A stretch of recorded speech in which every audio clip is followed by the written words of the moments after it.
दिवाली आने वाली थी, जिसकी वजह से चारों तरफ हंसी खुशी का माहौल था। लोग एक दूसरे के घरों में मिठाइयाँ और पटाखे देने जा रहे थे। शहर में विमला अपने बेटे रोहन के साथ रहती थी। विमला बहुत ही गरीब थी।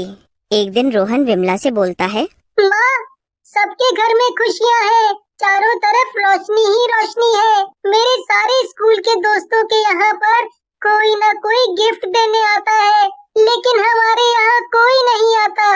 रोहन के मासूम सवाल सुनकर विमला उदास हो जाती है और बोलती है, बेटा, हम लोगों का कोई नहीं है ना, इसीलिए कोई नहीं आता। हमारे सारे रिश्तेदार दूर दूर रहते हैं।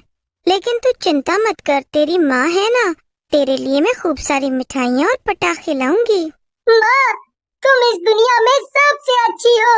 मुझे कुछ नहीं चाहिए, बस तुम मेरे साथ रहो हमेशा। फिर रोहन अपने दोस्तों के साथ खेलने चला जाता है और विमला भी लोगों के घर काम करने चली जाती है। विमला भीमा सेठ के घर पर चूल्हा चौका किया करती थी। विमला भीमा से कहती है, भीमा सेठ, इस बार दिवाली है, कुछ पैसे ज्यादा मिल जाते तो अच्छा रहता। मेरे बेटे को इस बार मैं अच्छा सा दिवाली का तोहफा देना चाहती हूँ। विमला की बात सुनकर भीमा हंसने लगता है और बोलता है, अरे विमला, तुम जैसों की भी कोई दिवाली होती है क्या? अरे मीठे चावल बना कर खिला देना अपने बेटे को, खुश हो जाएगा। तभी भीमा का बेटा नकुल वहाँ आ जाता है। नकुल बहुत ही बिगड़ैल और रंगीन स्वभाव का था। विमला को देखकर बोलता है, अरे पिताजी, इस बुढ़िया को काम पर रखा है आपने? अरे लोग आजकल नौकरानियां भी इतनी सुंदर रखते हैं। चलो, आपकी मर्जी। लाओ, मुझे कुछ पैसे दे दो, मुझे दोस्तों के साथ घूमने जाना है। नकुल की बात सुनकर भीमा हंसने लगता है और नकुल को 5,000 रुपए निकाल कर दे देता है। विमला बेचारी आंखों में आंसू भरकर देखती रह जाती है और वहाँ से चली जाती है। 2 दिन बाद जब वो काम पर जाती है, नकुल गुस्से में उसकी ओर इशारा करके बोलता है, पिताजी, आ गई आपकी लाडली नौकरानी। अब इसी से पूछिए मेरे पैसे कहाँ गए। हो न हो इसी ने चुराए हैं। चोरी? अरे आप ये कैसी बातें कर रहे हैं मालिक? और नकुल बेटा, मैं तो तेरी माँ जैसी हूँ, मैं भला क्यों चोरी करूँगी? माँ, देखो तो कैसे अनजान बन रही है। उस दिन तू ही पैसे मांग रही थी ना, जब मिले नहीं तो चोरी कर लिए। देखो विमला, देखो, अगर तुमने पैसे लिए हैं तो कबूल कर लो, मैं तुम्हें कुछ नहीं कहूँगा, समझी? भीमा की बात सुनकर विमला को भी गुस्सा आ जाता है और वो बोलती है, सेठ जी, देखो मैं गरीब जरूर हूँ, चोर नहीं, समझे? मैं जा रही हूँ। लेकिन नकुल गुस्से में विमला के बाल पकड़कर जोर से दीवार में धक्का मारता है और बोलता है, एक तो चोरी, ऊपर से सीना चोरी। मेरे पिताजी से ऊंची आवाज में बात करती है। विमला दीवार से जैसे ही टकराती है, उसकी जान निकल जाती है और वो मर जाती है। उधर भीमा का दोस्त रहीम भी वहाँ आ जाता है और सब अपनी आँखों से देख लेता है। अरे नकुल बेटा, ये क्या किया तुमने? इसको क्यों मार डाला? अगर पुलिस आ गई तो वो तुम्हें पकड़ कर ले जाएगी। नहीं नहीं पिताजी, मुझे बचा लो, मैंने जानबूझकर कुछ नहीं किया, मुझसे गलती हो गई। तभी वहाँ एक पुलिस वाला जिसका नाम राजू होता है आ जाता है और लाश को देखकर बोलता है, इस घर से बहुत आवाजें आ रही थी और मेरा शक भी सही निकला। तुम लोगों ने एक औरत को मार डाला। तुम सब लोग अंदर जाओगे। अरे राजू सर जी, तुम्हें क्या मिलेगा हमें पकड़कर? हाँ, यदि तुम चाहो तो मैं तुम्हें ना पकड़ने की फीस जरूर दे सकता हूँ। ऐसा कहकर भीमा अपनी जेब से नोटों की गड्डियाँ निकालकर राजू के आगे रख देता है, जिसे देखकर राजू बोलता है, अरे सेठ, इतने पैसे में तो तुम पूरे शहर का भी कत्ल कर दोगे तो मेरी आंखें बंद रहेंगी। ऐसा कहकर राजू वहाँ से चला जाता है। भीमा, नकुल और रहीम मिलकर विमला की लाश को अपने घर के पीछे बगीचे में गाड़ देते हैं। उधर रोहन विमला का इंतजार करता है। आज पता नहीं माँ को क्या हो गया, माँ इतनी देर तो कहीं भी नहीं रुकती, ना जाने कहाँ। मालिक, माँ आज पूरी रात घर नहीं आई, ना जाने कहाँ है वो।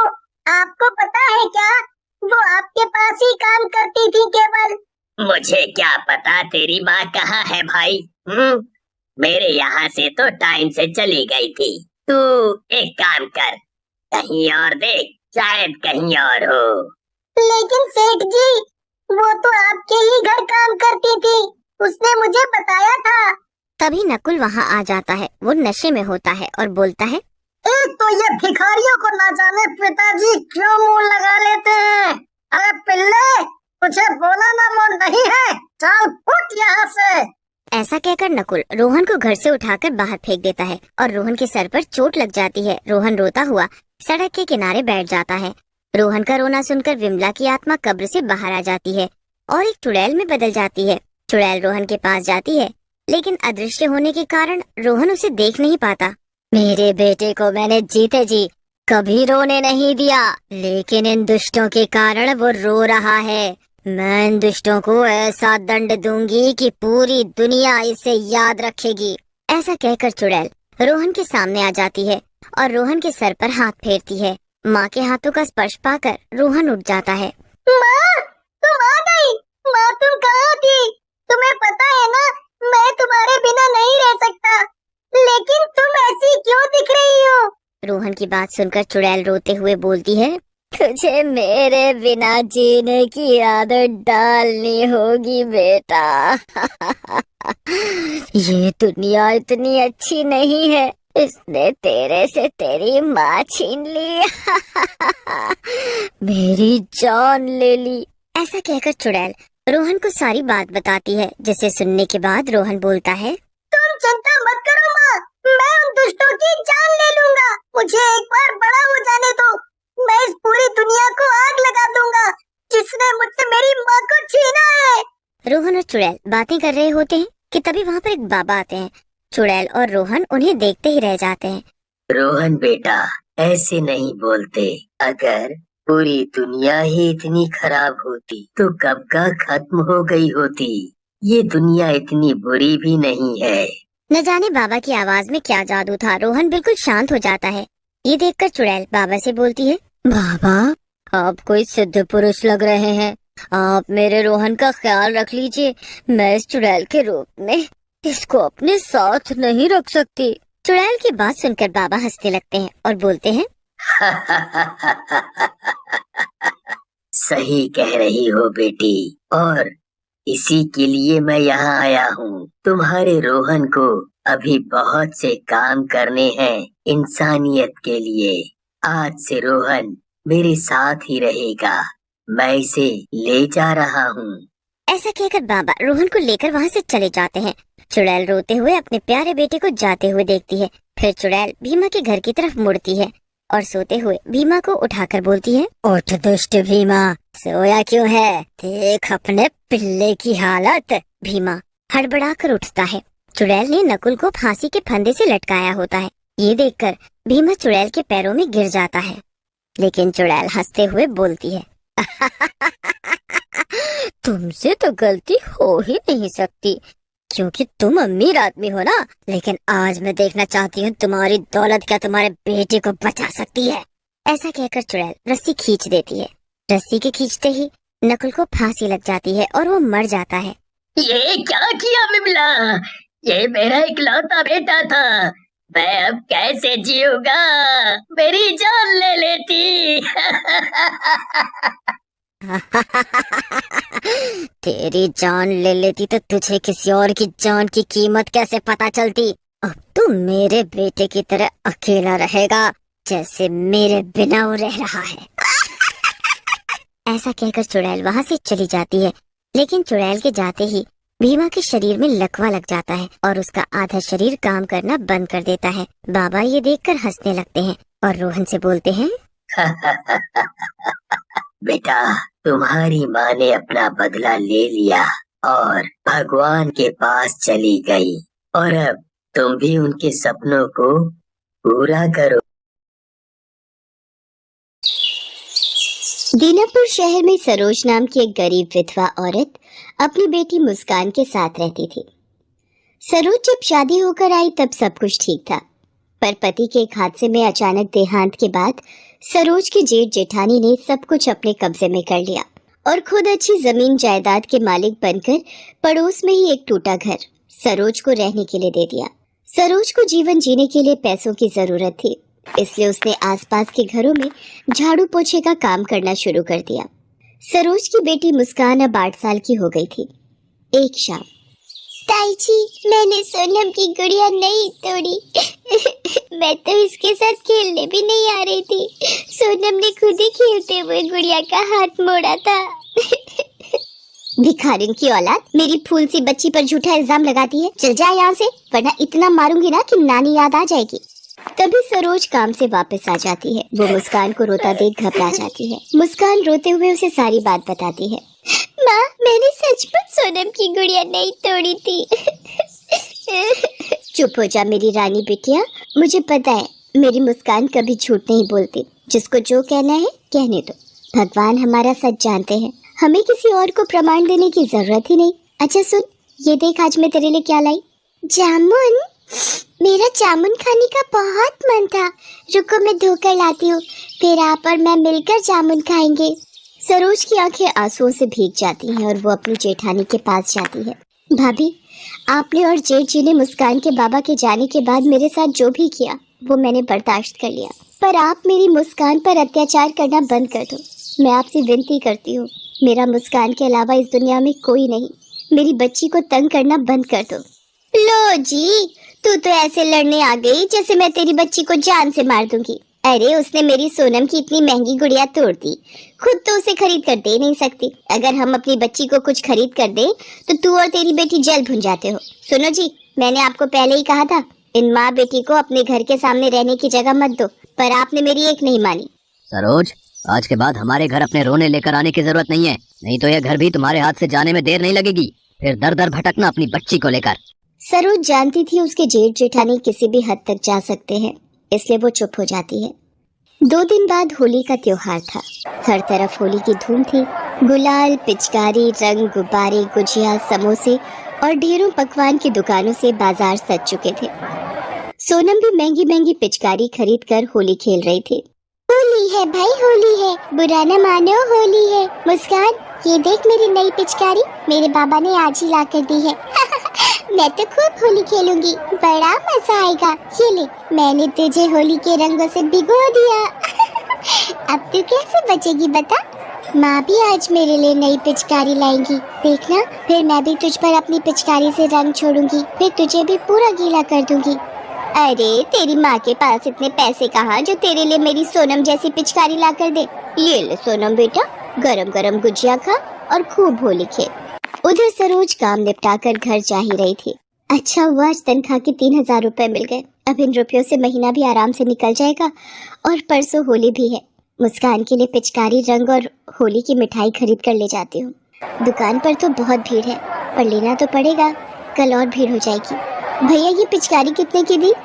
ये वाली 60 रुपए की और ये वाली 120 की है। भैया ये 60 रुपए वाली पिचकारी और ये लाल पीला गुलाल का पैकेट और एक ये रंग की डिब्बी दे देना। सरोज के हाथ में एक छोटा बटुआ था। वो जैसे ही बटुए को खोलने लगी, एक मोटरसाइकिल पर 2 बदमाश उसका बटुआ छीनकर तेजी से मोटरसाइकिल दौड़ाकर भाग गए। मेरा बटुआ, चोर चोर, कोई मेरी मदद करो, चोर मेरा बटुआ छीनकर भाग गए। अब हाथ नहीं आने वाले बहन जी, ये लोग त्योहार के मौके पर इसी ताक में रहते हैं। अब ये सामान देना है या? नहीं भैया, अब मैं ये सामान नहीं ले सकती, मेरे सारे पैसे तो उसी बटुए में थे। सरोज रोती हुई घर आ जाती है।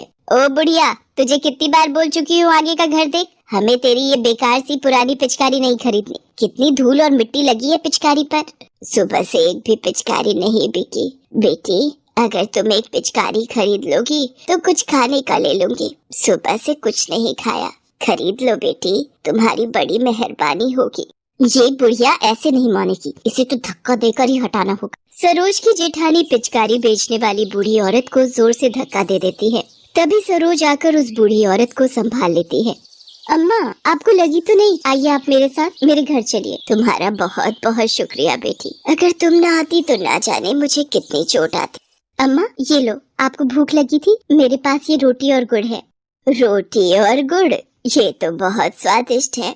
भगवान विष्णु और देवी लक्ष्मी की कृपा तुम पर सदैव बनी रहे। माँ, आप कब आई और मेरे लिए पिचकारी लाई हो ना? सोनम ने देखो मुझे पूरा गीला कर दिया। मेरे पास पिचकारी नहीं थी, मैं उसे गीला भी नहीं कर पाई। मुस्कान, मैं तुम्हारे लिए पिचकारी और होली का सामान खरीद कर ले आती, पर सरोज रोने लगती है और सारी बात मुस्कान को बताती है। बूढ़ी औरत भी सरोज की सारी बात सुन रही थी। वो सरोज से बोली, बेटी दुखी मत हो, तुम्हारी सारी परेशानियां अब दूर हो जाएंगी। ये लो, ये एक जादुई पिचकारी है, इसे तुम रखो। जादुई पिचकारी? मैं कुछ समझी नहीं अम्मा। पुत्री, होली के त्योहार पर मैं भक्तों की परीक्षा लेने धरती पर आई थी।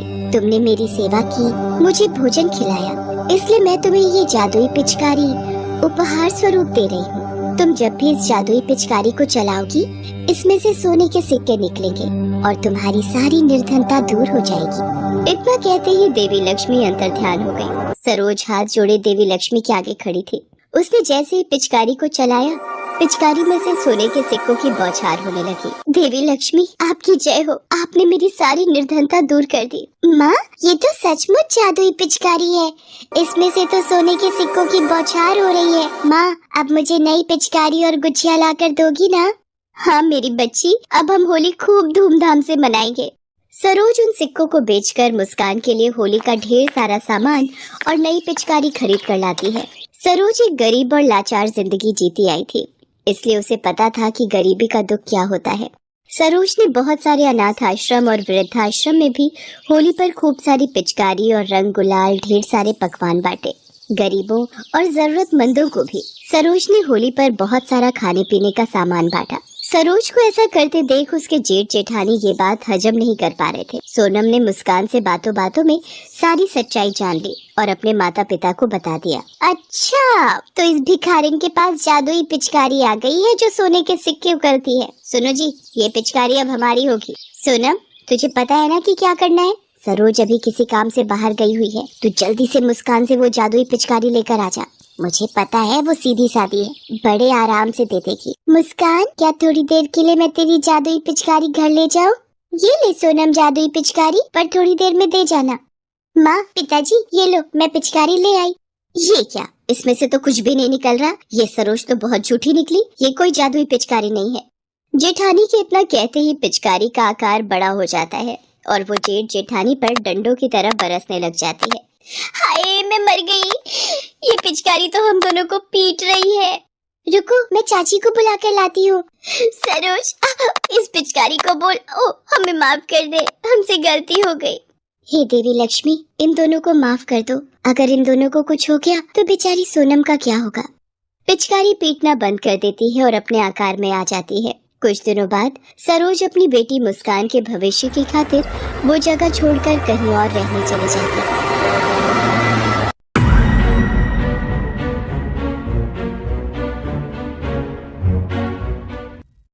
रिमशा के सारे फ्रेंड्स के पास बॉयफ्रेंड है, लेकिन रिमशा के पास नहीं है, इसलिए रिमशा परेशान हो जाती है। एक दिन रिमशा के दिमाग में एक आइडिया आता है और वो डेटिंग ऐप डाउनलोड करती है। डेटिंग ऐप पे रिमशा को 3 हैंडसम लड़कों की प्रोफाइल नजर आती है। तीनों को अच्छी तरह देखने के बाद रिमशा समझ जाती है इन तीनों में से एक प्रोफाइल आईडी फेक है। दोस्तों, क्या आप तीनों प्रोफाइल को अच्छी तरह देखने के बाद बता सकते हो इन तीनों में से कौन सी प्रोफाइल फेक है? इन तीनों में से ऑप्शन ए प्रोफाइल फेक है। ऑप्शन ए वाले प्रोफाइल में 29 फेब बर्थ ऑफ लिखा हुआ है, जबकि फेब का महीना 28 का होता है, इसलिए रिमशा समझ जाती है। दोस्तों, क्या आपने भी फेक आईडी पहचान लिया था? जवाब कमेंट में बताइएगा।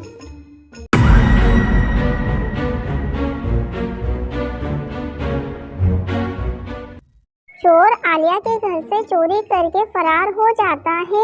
मॉर्निंग में जब आलिया स्टडी रूम में आती है तो देखती है उसके रूम से कीमती सामान मिसिंग है और वो फौरन डिटेक्टिव मेहुल को कॉल करती है। मेहुल भी आलिया हाउस आ जाता है। स्टडी रूम को देखने के बाद मेहुल कंफ्यूज्ड हो जाता है। दोस्तों, क्या आप आफ्टर और बिफोर को देखते हुए बता सकते हो चोर ने टोटल कितने सामान की चोरी करी है? सोचिए और अपना जवाब कमेंट में बताइए।